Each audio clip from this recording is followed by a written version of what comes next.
বৰক্ষেত্ৰৰ 65 number লাৰকুচি কাপলাবৰী গাঁও পঞ্চায়ত গঠন সভাপতি পদত নাছিৰুদ্দিন আহমেদ উপসভানেত্ৰী হিচাপে সাহেৰা আহমেদ নিৰ্বাচিত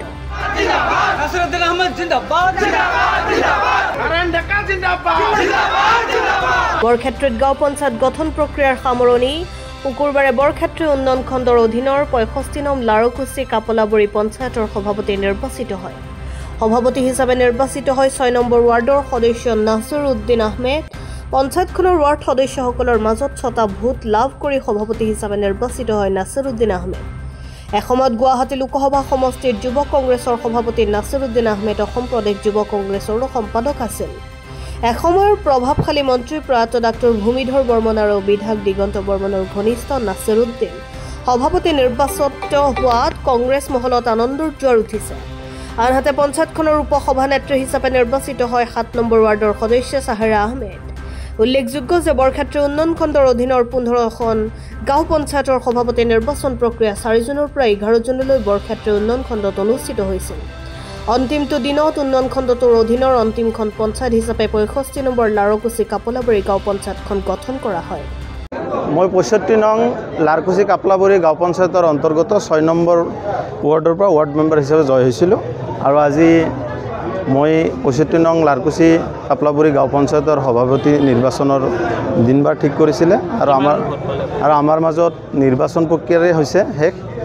আৰু মই 6টা ভোট পাই প্ৰেচিডেণ্ট হিচাপে নিৰ্বাচিত হৈছোঁ আৰু মোৰ বিৰোধীয়ে 4টা ভোট লাভ কৰিছে আগন্তুক সময়ত মই এইটো উদ্দেশ্য লৈ ৰাজনীতিত আহিছোঁ যে কাপলাবৰী লাৰকুচি কাপলাবৰী গাঁও পঞ্চায়তৰ সৰ্বসাধাৰণ ৰাইজৰ সৰ্বাংগীন উন্নয়নেই মোৰ মূল লক্ষ্য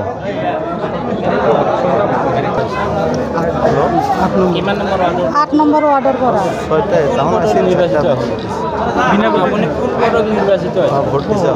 উপসভা ৰাইজৰ মই কাম কৰিম ৰাইজৰ উন্নতৰ কাৰণে মই কাম কৰিম গৰীবৰ সহায় কৰিম ৰাস্তা ঘাটৰ 65 নং লাৰকুচি কাপলাবৰী গাঁও সাহেৰা আহমেদ ঘৰত আনন্দ আৰু সম্পৰ্কৰ চমক বজাই ৰাখিবলৈ জৰুৰী হৈছে সকলো আনন্দময় মুহূৰ্তত মৰমৰ উপহাৰ দিয়াটো সেইবাবে মধুশ্ৰী জুৱেলাৰ্ছে আনিছে সকলো ৰঙীন ক্ষণৰ বাবে বিশেষ গহনা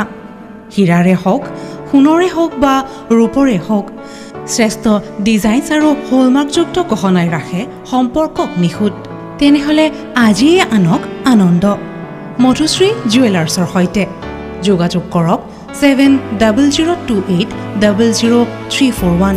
নাইবা ভিজিট কৰক LNB ৰোড নলবাৰী অসম